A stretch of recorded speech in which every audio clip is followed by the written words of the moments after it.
میرے پیارے نبی کریم صلی اللہ علیہ وسلم کا فرمان ہے، جب صبح دن نکلتا ہے تو فرشتے اللہ تعالیٰ کی بارگاہ میں دعا کرتے ہیں، سخی کو رزق زیادہ دے، سخی کو رزق زیادہ دے۔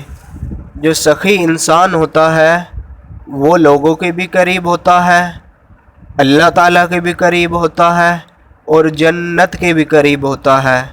میرے پیارے نبی کریم صلی اللہ علیہ وسلم نے فرمایا، جو کنجوس ہوتا ہے وہ لوگوں سے بھی دور ہوتا ہے، اللہ تعالیٰ سے بھی دور ہوتا ہے اور جنت سے بھی دور ہوتا ہے۔ بے شک سخاوت انسان کو اللہ تعالیٰ کی قربت، جنت اور لوگوں کی محبت دلاتی ہے، جبکہ بخل انسان کو اللہ سے، جنت سے اور لوگوں سے دور کر کے جہنم کے قریب کر دیتا ہے۔ استغفر اللہ۔ اللہ تعالیٰ ہم سب کو اپنی قربت نصیب فرمائے اور دوزخ کے عذاب سے بچائے، آمین۔